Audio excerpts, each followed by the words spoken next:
حقیقت و اقسام شرک، مصنف ڈاکٹر اسرار احمد، مکتبۃ خردام القرآن، لاہور۔ کیا اللہ کی ہر معصیت شرک ہے؟ اب بعض حضرات کے ذہنوں میں شدت سے یہ سوال پیدا ہو رہا ہوگا کہ شرک کی جو مذکورہ بالا تشریح سامنے آئی ہے، اس کی روح سے تو اللہ کی ہر معصیت شرک ہے۔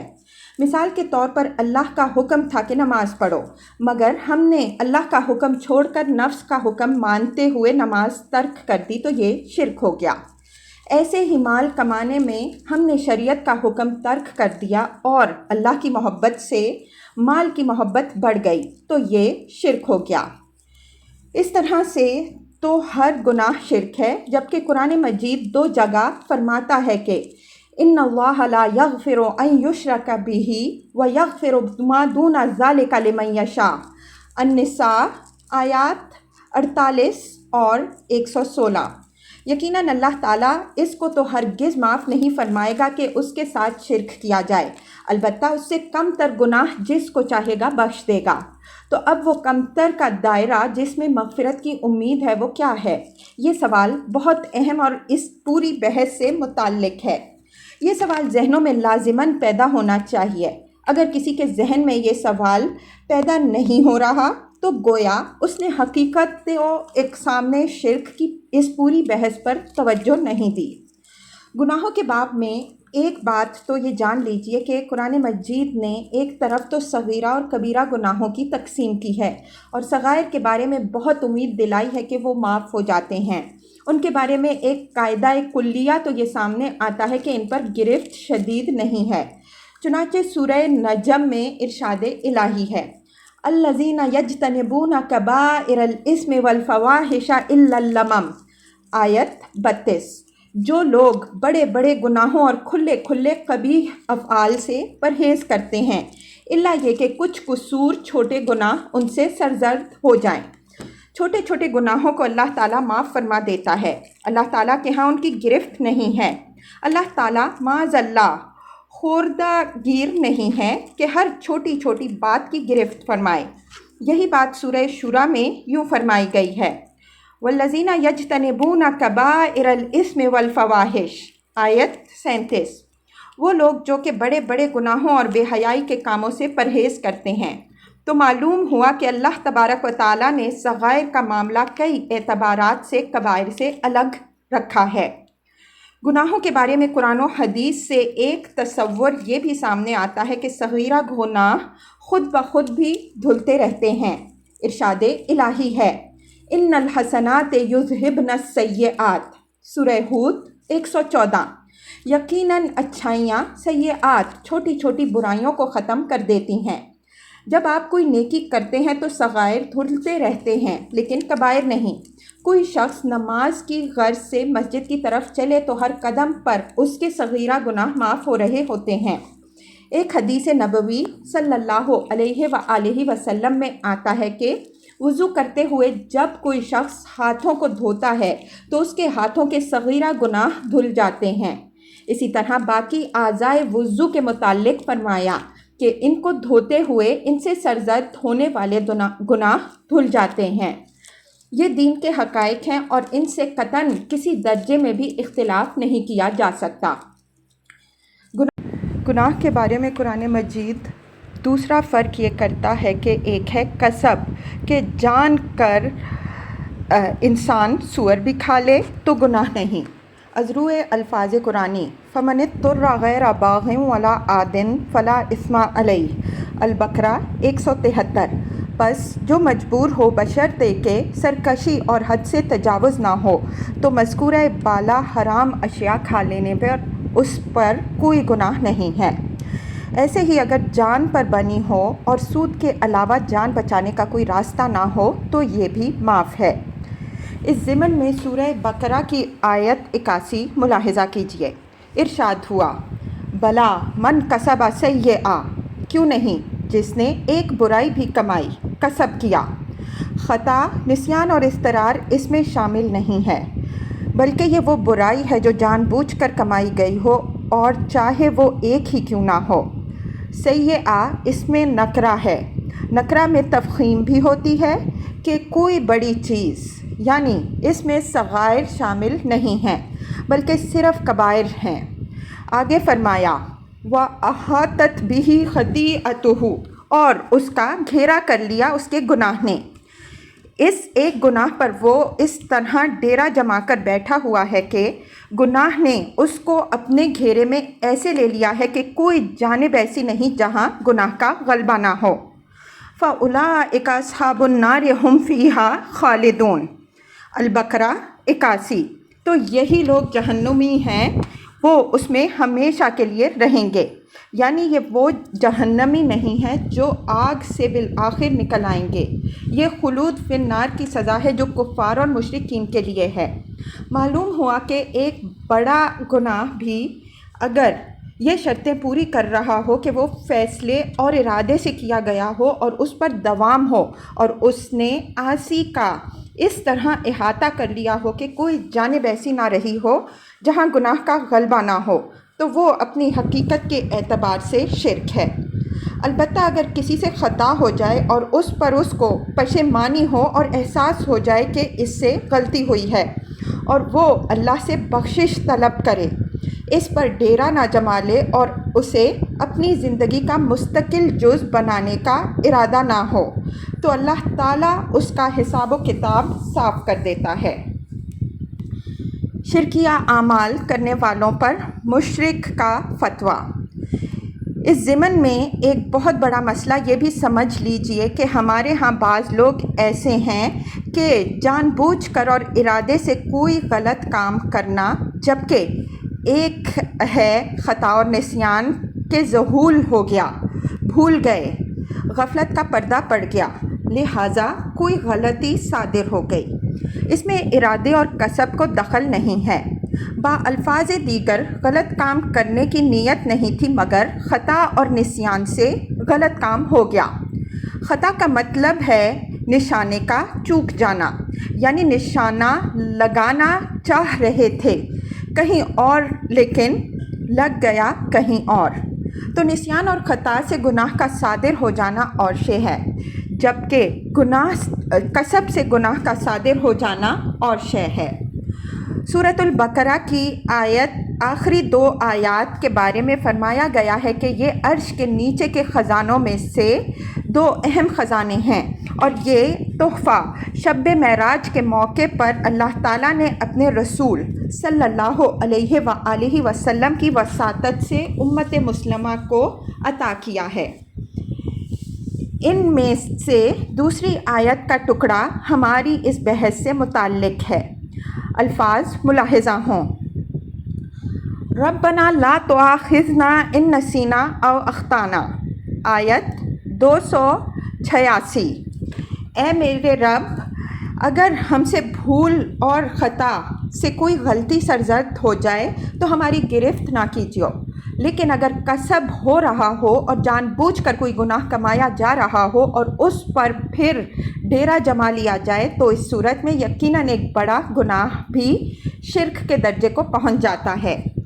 ایک شخص سود کو اپنے کاروبار میں مستقلاً شامل کیے ہوئے ہے تو اس میں کسی نسیان اور خطا کا معاملہ نہیں، بلکہ اس نے ارادی طور پر اور اعلیٰ وجہ البصیرت ایک حرام چیز کو اختیار کر رکھا ہے اور وہ اس کے کاروبار کا جزء لا ینفک ہے، تو یہ چیز در حقیقت شرک ہے۔ جان لیجئے کہ اگر منطقی طور پر تجزیہ کریں گے تو ہر گناہ شرک بن جائے گا، اس لیے کہ معصیت کا دانستہ ارتکاب کر کے ایک شخص نے گویا اپنی خواہشات و جذبات اور دنیاوی مفادات کو اللہ کے احکام پر فوقیت دے دی، یا انہیں اللہ کی پسند و ناپسند کے برابر لے آیا۔ لیکن یہ اللہ تعالیٰ کا بہت بڑا کرم اور مہربانی ہے کہ جب تک گناہ ظہول، خطا اور نسیان کے درجے میں ہو تو اس کو شرک قرار نہیں دیا گیا۔ لیکن میں یہ بات بتکرار اور اعادہ عرض کر رہا ہوں کہ اگر کوئی غلط کام کسب کے درجے میں ہو اور فیصلے شعور اور ارادے کے ساتھ کیا جا رہا ہو اور اس پر انسان مستقلاً ڈیرا جما کر بیٹھ جائے تو وہ شرک کے درجے کو پہنچ جائے گا۔ البتہ اگر اضطراری حالت درپیش ہو، انسان کی جان پر بنی ہو اور وہ بھوک سے مرا جا رہا ہو، تو اس حالت میں ان کی روح توحیدی جب زیادہ بیدار ہو جاتی ہے تو وہ مشرک کا فتویٰ لگانے کے لیے بڑے بیتاب ہو جاتے ہیں کہ فلاں بھی مشرک اور فلاں بھی مشرک۔ یہ بہت بڑا فتنہ ہے۔ صحیح طرز عمل یہ ہے کہ ہر چیز کا تجزیہ یہ کر کے بتا دیا جائے کہ یہ شرک ہے، لیکن کرنے والے کو مشرک ہرگز نہ کہا جائے۔ مثال کے طور پر دیکھیے کہ قرآن مجید نے جہاں بت پرستوں کو مشرک قرار دیا ہے، وہاں اہل کتاب کو مشرک قرار نہیں دیا، ان کا شرک بیان کیا ہے، لیکن ان کی کیٹیگری جدا رکھی ہے۔ آخری وقت تک بھی یہ دو کیٹیگریز علیحدہ علیحدہ رہی ہیں۔ قرآن حکیم میں فرمایا گیا ہے، ان الذین کفروا من اہل الکتاب والمشرکین فی نار جہنم خالدین فیہا، البینہ آیت 6۔ یقیناً جن لوگوں نے کفر کیا اہل کتاب میں سے اور مشرکین میں سے، وہ جہنم کی آگ کے مستحق ہیں اور وہ اس میں ہمیشہ رہیں گے۔ معلوم ہوا کہ مشرکین میں سے کفار اور اہل کتاب میں سے کفار یہ دو علیحدہ کیٹیگریز ہیں۔ ایک مسلمان کفار اہل کتاب کی لڑکیوں سے شادی کر سکتا ہے، لیکن کفار مشرکین کی لڑکیوں سے شادی نہیں کر سکتا۔ شریعت کے اندر یہ فرق ہے۔ اللہ تعالیٰ نے ان کے لیے تو نام ہی رکھا ہے مشرک، جبکہ اہل کتاب اگرچہ شرک میں ملوث ہیں۔ از روح الفاظ قرآنی، اتخذوا احبارہم ورہبانہم اربابا من دون اللہ، التوبہ 31، اور وقالت الیہود عزیر ابن اللہ وقالت النصارى المسیح ابن اللہ، التوبہ آیت 30۔ یہودیوں نے کہا کہ عزیر اللہ کا بیٹا ہے اور نصارہ نے کہا کہ مسیح عیسیٰ علیہ السلام اللہ کا بیٹا ہے۔ تو اللہ تعالیٰ نے ان کا شرک تو بیان کیا ہے، لیکن ان کو مشرک قرار نہیں دیا۔ چنانچہ قرآن مجید سے اس انداز سے کسب ہدایت کرنے کی ضرورت ہے۔ مجھے یقین ہے کہ کوئی بھی مسلمان جس نے مسلمان ماں کا دودھ پیا ہے اور اس کی جو ایک ذہنی ساخت بنی ہوئی ہے اور جس مٹی سے اس کا خمیر اٹھا ہے، وہ جان بوجھ کر شرک نہیں کر سکتا۔ یہ سب مغالطے اور گمراہیاں ہیں، ناسمجھی اور غلو ہے۔ تو ان گمراہیوں کی نفی کیجیے، انہیں واضح کیجیے، ہدایت کو عام کیجیے اور اس میں مداہنت ہرگز نہ کیجیے۔ لیکن ایسے لوگوں پر شرک کے فتوے لگا کر ان سے اپنے آپ کو کاٹ لینا یا ان کو خود سے کاٹ دینا، یہ نہ تو قرآن مجید کی روح کے مطابق ہے اور نہ ہی محمد رسول اللہ صلی اللہ علیہ وآلہ وسلم کے اسوہ کے مطابق ہے۔ شرک کو بیان کرنے میں مداہنت نہ کی جائے، لیکن جس شخص کے اعمال میں شرک کی آمیزش نظر آ جائے اس پر گرام کا قانون لاگو کرتے ہوئے اسے مشرک نہ کہہ دیا جائے۔ اسی طرح کفر کا معاملہ ہے۔ اگر احادیث نبوی صلی اللہ علیہ وآلہ وسلم کی روشنی میں تجزیہ کریں گے تو معلوم ہوگا کہ جس نے ایک نماز بھی ترک کی اس نے کفر کیا۔ حدیث نبوی صلی اللہ علیہ وآلہ وسلم ہے، الصلاۃ عماد الدین، نماز دین کا ستون ہے، اور من ترک الصلاۃ متعمدا فقد کفر جہارا، جس نے جان بوجھ کر بغیر کسی شرعی عذر کے نماز کو ترک کر دیا وہ اعلانیہ کفر کر چکا۔ مزید برآں صحیح مسلم کی حدیث ہے، بین الرجل و بین الشرک والکفر ترک الصلاۃ، آدمی اور کفر و شرک کے درمیان نماز کا معاملہ حائل ہے، تو کیا جس نے ایک نماز چھوڑی اسے کافر کہہ دیا جائے گا؟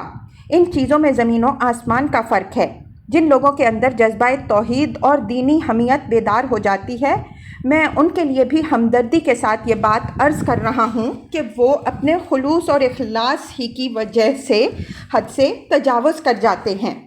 اس ضمن میں ضرورت اس بات کی ہے کہ شرک کو شرک ضرور کہا جائے، لیکن جو مسلمان ہیں ان کے اوپر شرک کے فتوے لگا کر ان کو ایک دوسرے سے علیحدہ کر دینا حکمت دین، حکمت اصلاح و دعوت اور حکمت تبلیغ کے خلاف ہے۔ مذکورہ بالا بحث کی وضاحت کے لیے میں ایک اور مثال دیتا ہوں۔ دیکھیے، چوری ایک پیسہ کی بھی چوری ہے۔ مسجد سے کوئی تھوڑا سا سامان چرا لیا جائے تو وہ بھی چوری ہے، لیکن قطع ید کی سزا ہر چوری پر نہیں ہے۔ ایسا ہرگز نہیں ہے کہ کسی نے 1 روپیہ کسی کا چرا لیا تو اس کا ہاتھ کاٹ دیا جائے، معاذ اللہ۔ اسلام میں ایسا ظلم نہیں ہے۔ ایسے ہی مشترک مال میں سے ایک فریق کچھ مال چرا لے تو اس پر بھی قطع ید کی سزا لاگو نہیں ہوگی، اس لیے کہ وہ مال چرانے والا خود اس کی ملکیت میں شریک ہے۔ اسی طرح غیر محفوظ مال کی چوری پر بھی چور کا ہاتھ نہیں کاٹا جائے گا۔ چنانچہ جس چوری پر قطع ید کی سزا ہے، فقہائے کرام نے اس کی پوری وضاحت سے ڈیفینیشن کی ہے۔ باقی چوروں پر تعزیر ہے کہ قانون کے تحت کسی کو قید کی سزا دی جائے یا کچھ کوڑے مارے جائیں۔ تو جس طرح ایک پیسہ کی چوری بھی چوری ہے، لیکن جس چوری پر شرعی چوری کا اطلاق ہو اور ہاتھ کٹے گا وہ کچھ اور شے ہے۔ اسی طرح اگر تجزیہ کریں تو ہر گناہ شرک ہے، اس میں کوئی شک نہیں، لیکن شرک کا اطلاق ہر گناہ پر نہیں ہوگا، بلکہ اگر وہ قصب میں داخل ہے، بڑا گناہ ہے اور مستقل ہو گیا ہے تو وہ یقیناً شرک کے درجے کو پہنچ جائے گا۔ لہٰذا اس فرق کو ملحوظ خاطر رکھنا چاہیے۔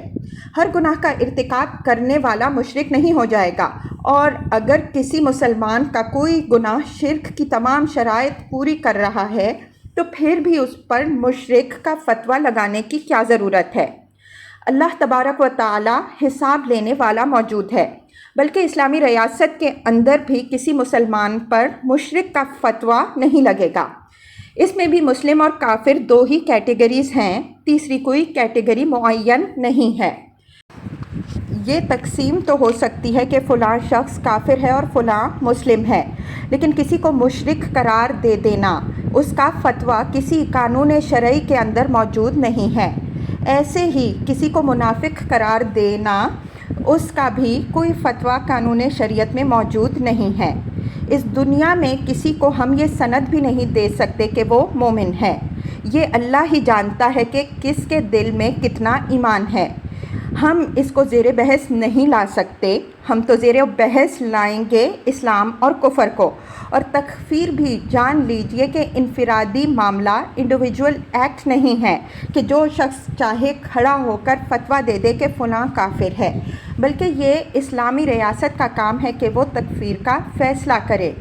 اس کو بھی ہمارے ہاں بازیچہ اطفال بنا لیا گیا ہے، لہٰذا کسی شخص کے اندر ذرا سا بھی شرک کا شائبہ نظر آ جائے تو اس کو مشرک قرار دینا اور اس کے ساتھ وہ طرز عمل اختیار کرنا جو مشرکین کے ساتھ ہے، یہ سراسر غلوف ہے۔ اس غلوف نے ایسی کھینچتان پیدا کر دی ہے کہ اب فریقین کے مابین میل جول، کمیونیکیشن نہیں رہا۔ طبقات بالکل جدا ہو گئے ہیں، ایک دوسرے کی بات سننے اور سمجھنے کے لیے کوئی تیار ہی نہیں۔ دیکھیے، اگر ہم نے کسی معاملہ میں اپنے نفس کی خواہش کو اللہ کے حکم پر مقدم رکھا تو ہم ہرگز پسند نہیں کرتے کہ کوئی ہمیں مشرک قرار دے۔ اسی طرح ہمیں چاہیے کہ اس طرح کی نرمی اور رعایت، کنسیشن دوسروں کو بھی دیں، بلکہ اپنے سے زیادہ دیں۔ مختصر یہ کہ شرک کی مذمت لازماً کی جائے، اس میں مداہنت ہرگز نہ ہو، لیکن کسی کو مشرک قرار دے کر اس سے قطع تعلق کر لینا یہ بہت بڑا فتنہ ہے۔ اس سے کسی بھلائی کی کوئی امید نہیں، بلکہ نقصان ہی کا اندیشہ ہے۔ اقول قولی ھذا واستغفر اللہ لی ولکم ولسائر المسلمین والمسلمات۔